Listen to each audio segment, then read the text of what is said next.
Assalamualaikum warahmatullahi wabarakatuh.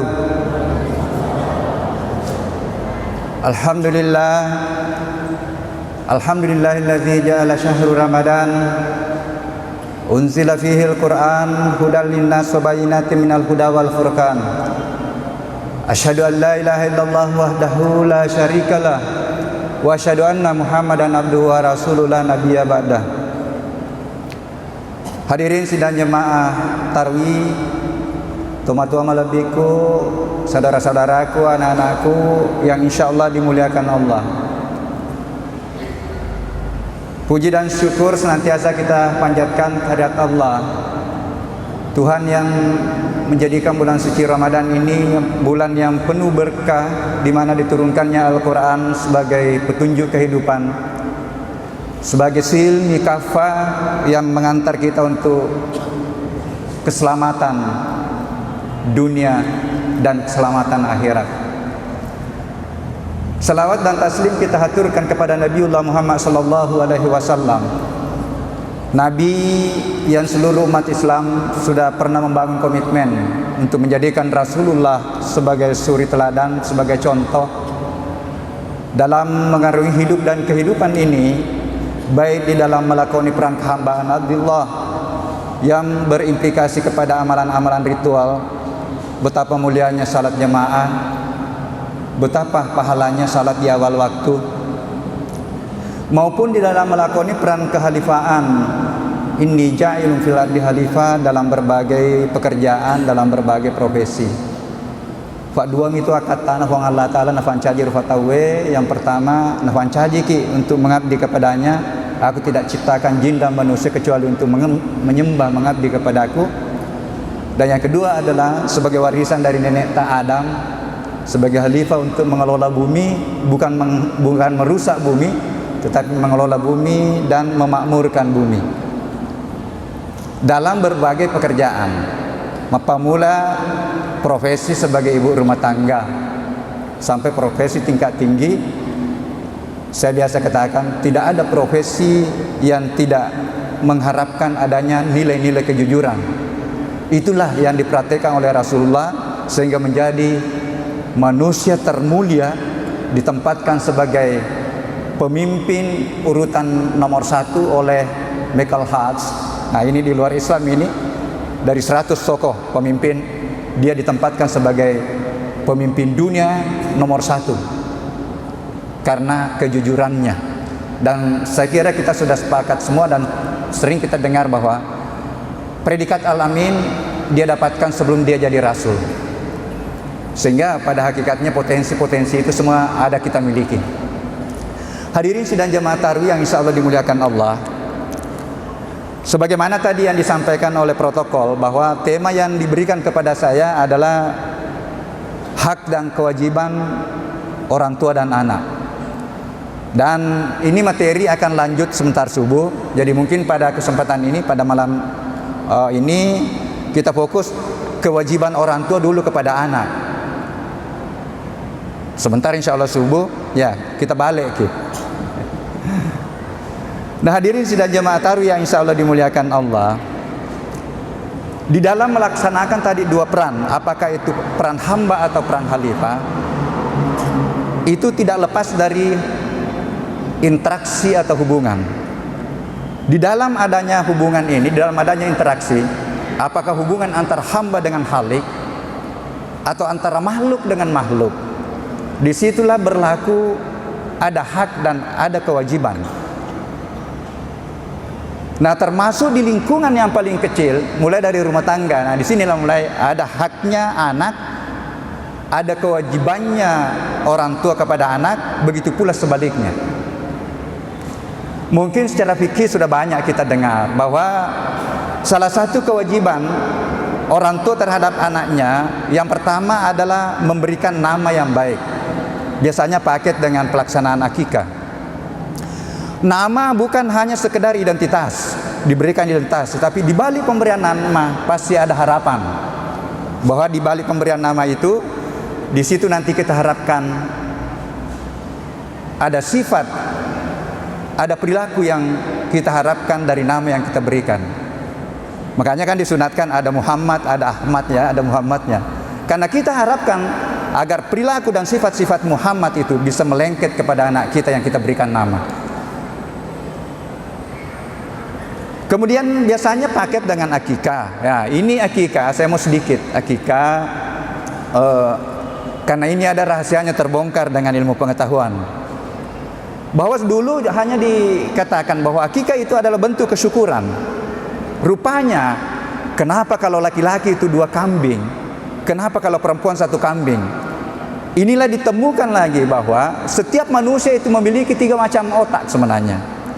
Ada otak reptil, ada otak mamalia atau limbic system, itu otak mamalia. Kemudian ada otak manusia atau prefrontal di depan ini. Ya. Mungkin dipelajari ya di kesehatan ini, di kedokteran. Nah, rupanya salah satu maknanya akikah itu bagaimana tadi otak-otak hewan kita, mamalia dan reptil itu bagaimana nanti ditebus dengan itu. Otak laki-laki itu lebih besar atau lebih berat 100 gram. Nah, itu mungkin salah satu maknanya kenapa 2 kambing laki-laki. Ini diungkap oleh Dr. Aisyah Dahlan, mungkin sering kita dengar di YouTube, lihat di YouTube. Ini hebat ini. Alumni kedokteran Unhas S1. Kemudian dia S2 di UI kalau tidak salah.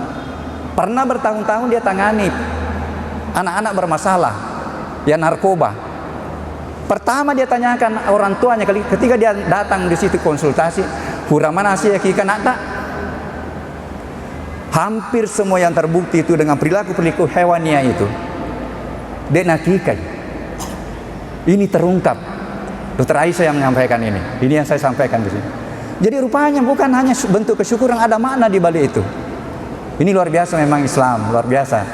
Jadi teman-teman aku, ibu-ibu yang masih melahirkan, tolong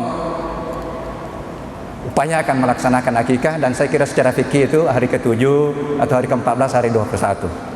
Nah, yang kedua adalah ini untuk ibu-ibu berkewajiban untuk menyusui. Nah, di sini juga yang paling mendasar bahwa di dalam Al-Quran dikatakan selayaknya sampai 2 tahun. Nah, rekofong Allah Ta'ala maka ada selayaknya 2 tahun. Laksanakan ini 2 tahun insya Allah. Angkat tuh barakat aku tuh. Dan yang paling menarik karena ya, rupanya umur 7 bulan kehamilan itu sudah terbentuk apa yang disebut dengan kolostrum. Yang biasanya hari pertama keluar itu, dan kolostrum ini terkadang tidak dimanfaatkan.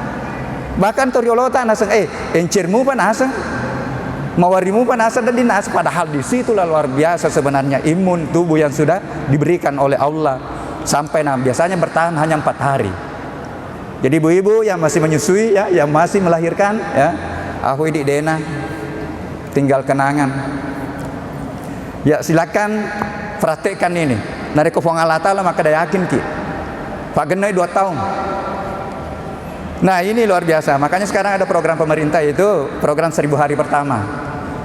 Saya kemarin sarankan itu bukan hanya 1000, karena 1010 hari, karena di dalam rahim itu 1 hari itu sangat bermakna di dalam pembentukan sikap di dalam rahim. Kurang sebenarnya 10 zona kalau 9 bulan 10 hari di dalam rahim. Yang ketiga adalah mendidik anak yang baik.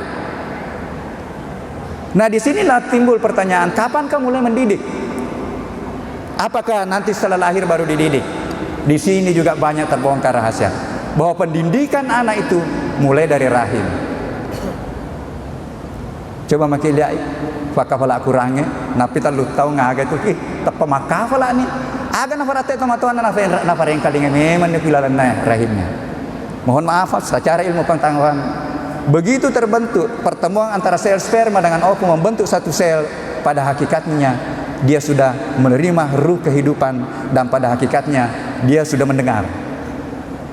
Seiring dengan perkembangan satu sel membelah membentuk jaringan, membentuk organ, membentuk tubuh ini, itu sudah masuk ruh kemuliaan dari Allah. Sumasawahu wa nafaha fihi min ruhihi wa ja'ala lakum sam'a wal absara wal afida qalilan ma tashkurun. Aku tiupkan ruh kemuliaanku, kecerdasanku di dalam tadi. Kemudian seiring perkembangan sel itu berkembang juga itu apa namanya? Berarti tidak ada sebenarnya manusia yang tidak memiliki kejujuran, keadilan, kepedulian, karena dia sudah mendapatkan sifat-sifat mulia dari Allah. Ini perlu, jadi sudah dibina memang di dalam. Apalagi di dalam nanti itu sudah ditetapkan ada 4 ya. Sudah sering didengar.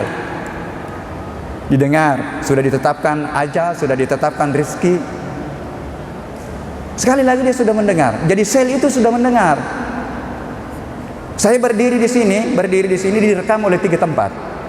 Direkam oleh memori saya bahwa malam ke-21 saya berdiri di mimbar mulia ini. Direkam di seluruh sel-sel tubuh saya. Direkam oleh dinding. Jadi cocok tenang satu motor ya Allah. Hati-hati kok nak mana nak manca di sasi mana tuh nasama tuh dan rendringnya. Betul itu. Dia diserap oleh alam. Ini apa yang kita lakukan. Ini diserap oleh seluruh sel tubuh. Makanya nanti di akhirat al-yauma nahtimu ala afwahihim wa tukallimuna aydihim wa tashhadu arjuluhum bima kanu yaksibun. Asuri mon rima tuh ya mana nak. Kayaknya ya agak-agak verifikasi terekam di sini. Hadirin sidang jemaah tarawih yang insya Allah dimuliakan Allah. Nah kemudian yang keempat, ini mengajarkan Al-Quran. Nah ini juga rahasianya, tolong kalau ada pihak pemerintah yang hadir di sini, inilah yang mestinya dibangun. Mulai dari pendidikan non formal di rumah tangga, bagaimana pembinaan rumah tangga, bagaimana pendidikan anak usia dini, Quran na yolo. Aja na namanya dengan guru. Bahasa Arab Quran, nah luar biasa kita di sini kan ada penghafal. Karena sudah terputih dibuktikan oleh Barat, kecerdasan anak-anak yang sudah dibentuk dengan Quran mulai dari kecil 3 kali lipat kecerdasannya. Orang di luar kita ini teliti gitu. Nah kalau memang sudah terbukti itu, kenapa itu bukan itu yang diambil sebagai model pengembangan pendidikan? Daripada ide macam ini apa mak guru Quran. Tetapi tidak ada waktu, tidak ada. Makanya Nabi ta guru kok mulai dari ayunan sampai dengan lian lahat. Saya mak guru kak bahasa Arab agak ya. Nah inilah motivasi untuk bagaimana tidak ada waktu tidak belajar. Ya karena waktunya terbatas. Kemudian yang kelima, memberikan nafkah makanan yang halal dan thayyibah. Ini juga pertanyaan kapan mulai. Hati-hati ini bapak-bapak ini. Karena mulai dari kandungan juga sudah harus diberikan itu asupan nutrisi yang halal dan baik. Banyak yang terbentuk karena di situ kan sudah banyak terbentuk emosi dari janin yang ada di dalam. Jadi sudah harus di situ dibentuk ya. Jadi halal yang sangat menentukan karakter anak. Nah, yang terakhir itu rupanya tanggung jawab kita. Kude pani Pak Pura mak bene anak atau tanggung jawab tanggung jawab seorang orang tua untuk Pak bene anak-anak. Dan menarik itu surah An-Nur ayat 32 itu luar biasa. Jangan takut karena miskin. Insya Allah ketika kita sudah nikah itu akan 2 sumber rezeki. Maka cocok tanah sangat tomatori olah aja meminta nasa mak bene. Farpura dan nasa mak bene mak kalefu itu 2 sumber rezeki. Ayat fale ero. Jangan takut karena akulah yang mencukupkan. Saya kira itu mungkin menjadi paparengarang untuk malam ini. Insya Allah kita lanjut sebentar subuh untuk kita balik lagi bagaimana kewajiban anak kepada orang tuanya. Saya kira itu mudah-mudahan ada manfaatnya. Wallahu muwaffiq ila aqwamit thoriq. Wassalamualaikum warahmatullahi wabarakatuh.